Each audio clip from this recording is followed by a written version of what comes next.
बुद्धिमान पत्नी। एक गांव में एक मुखिया था जो अपने आप को बहुत ही होशियार और बुद्धिमान समझता था। गांव के लोग उसके पास अपनी समस्या लेकर आते थे। मुखिया उनकी समस्याओं को सुलझाकर बहुत ही प्रसन्न होता था। समस्या को सुलझाकर वह अपनी पीठ खुद ही थपथपाता था। वह मन ही मन अपनी बुद्धिमत्ता पर प्रसन्न होता था।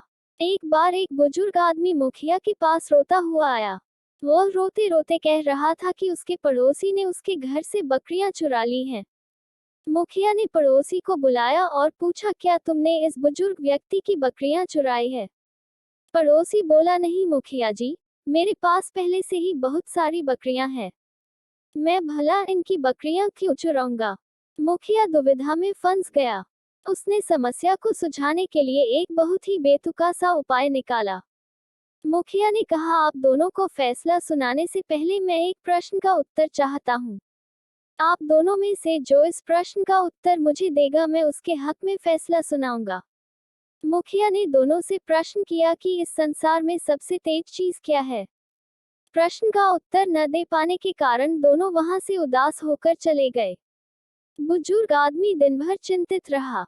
उसे प्रश्न का उत्तर नहीं मिल रहा था। बुजुर्ग आदमी की एक बहुत ही सुंदर और बुद्धिमान बेटी थी।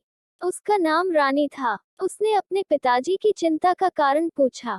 बुजुर्ग आदमी ने अपनी बेटी रानी को सारी बात बता दी। रानी ने तुरंत उस उत्तर को अपने पिताजी के कान में फुसफुसाया। बुजुर्ग आदमी अगली सुबह मुखिया के पास गया। मुखिया बोला, क्या तुम्हें मेरे प्रश्न का उत्तर मिल गया? बुजुर्ग बोला, हाँ मुखिया जी, आपके प्रश्न का उत्तर है समय। क्योंकि हमारे पास ये कभी भी पर्याप्त नहीं होता है। ये हमेशा बहुत तेज चलता है। हम जो करना चाहते हैं उसे करने के लिए कभी भी पर्याप्त समय नहीं होता है। बुजुर्ग आदमी का जवाब सुनकर मुखिया प्रसन्न हो गया और चकित भी रह गया। मुखिया ने शक जाहिर कर कहा, क्या तुमने खुद इसका उत्तर ढूंढा है या किसी ने तुम्हारी मदद की है? आपको यह उत्तर किसने बताया? मुझे सच सच बताए। यदि आप सच नहीं बताएंगे तो मैं आपको दंड दूंगा। बुजुर्ग आदमी दंड का नाम सुनकर डर गया। वह बोला, मालिक, आपके प्रश्न का उत्तर मेरी बेटी रानी ने बताया है। वह बहुत ही बुद्धिमान लड़की है। मुखिया मन ही मन सोचने लगा कि उसे ऐसी बुद्धिमान लड़की से अवश्य मिलना चाहिए। मिलने से पहले मुखिया ने बुजुर्ग को जीत की बधाई दी। मुखिया ने बुजुर्ग व्यक्ति से कहा कि उसे उसकी बेटी रानी से यथाशीघ्र मिलना है। कुछ ही समय बाद बुजुर्ग आदमी ने अपनी बेटी को मुखिया के सामने हाजिर कर दिया। मुखिया उसकी बुद्धि तथा सुंदरता से प्रभावित हो गया। मुखिया ने बुजुर्ग के सामने उससे उसकी बेटी का हाथ मांगा। मुखिया बोला, वह रानी से शादी करना चाहता है। बुजुर्ग ऐसा प्रस्ताव सुनकर प्रसन्न हो गया। वह तुरंत इसके लिए राजी हो गया। वैसे तो मुखिया बहुत प्रसन्न था, मगर उसे ऐसी बुद्धिमान पत्नी होने की भी चिंता थी। वह ये नहीं चाहता था कि उसकी पत्नी उसके सामने लाई गई समस्याओं में हस्तक्षेप करे। मुखिया अपनी बुद्धिमत्ता का शोहरत किसी के साथ साझा नहीं करना चाहता था, यहाँ तक कि अपनी पत्नी से भी नहीं। वह लोगों से अपनी पत्नी के साथ तुलना नहीं करवाना चाहता था। मुखिया ने बुजुर्ग की बेटी रानी से कहा, मेरे घर में सब कुछ तुम्हारा है। मेरे पास आपके लिए केवल एक नियम है। नियम यह है कि मेरे सामने लाई गई समस्याओं में कभी भी खुद को शामिल नहीं करना है। यदि आप इस नियम के खिलाफ जाएंगी तो मैं आपको आपके पिताजी के घर भेज दूंगा। मुखिया की पत्नी रानी उसकी आज्ञा पर मुस्कुराई। काफी समय तक सब कुछ ठीक ठाक चलता रहा।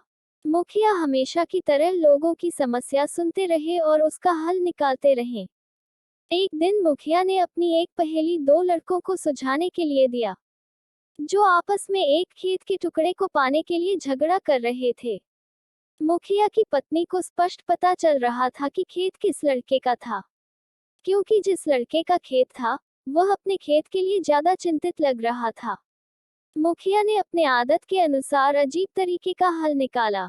वह दोनों लड़कों को एक एक मुर्गी दिया और कहा, जो भी दोनों में से कल तक मेरे हाथ में मुर्गी का अंडा देगा वह खेत का मालिक होगा।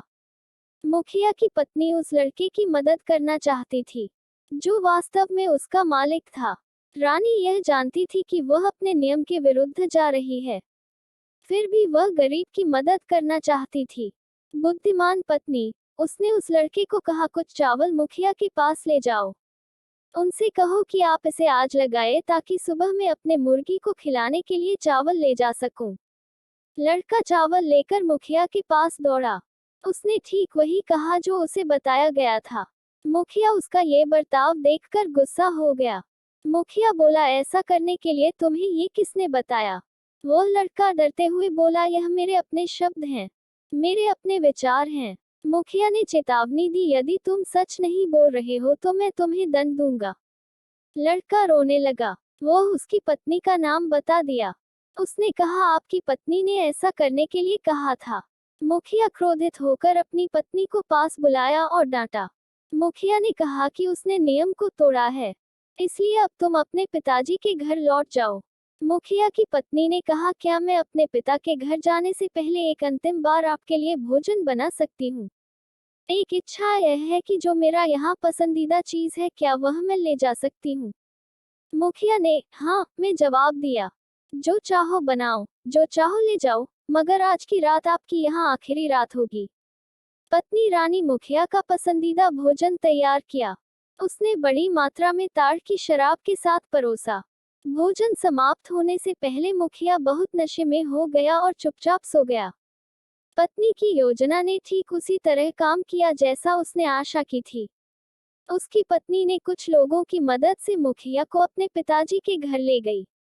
उसने उसे बिस्तर पर लिटा दिया। सुबह होते ही मुखिया की आवाज पूरे घर में गूंज उठी, मैं कहाँ हूँ, मैं कहाँ हूँ? उसकी पत्नी उसके पास आई और मुस्कुरा दी। आपने कहा था कि मैं आपके घर से जो चाहूँ ले जा सकती हूँ। मैं आपको चाहती थी, इसलिए मैं आपको अपने साथ ले आई। बुद्धिमान पत्नी, मुखिया ने कहा, आप निस्संदेह एक बुद्धिमान महिला है। वह मुस्कुराया और अपने साथ घर लौटने को कहा। कोई मूर्ख ही ऐसी पत्नी को घर से निकालेगा, इसलिए बुद्धिमान लोगों की हमेशा कद्र करनी चाहिए। उससे ईर्ष्या कर उससे कटुता नहीं रखना चाहिए। प्लीज वीडियो पसंद आए तो लाइक और चैनल पर पहली बार आए तो सब्सक्राइब, कमेंट और अपने दोस्तों के साथ शेयर करना मत भूलना।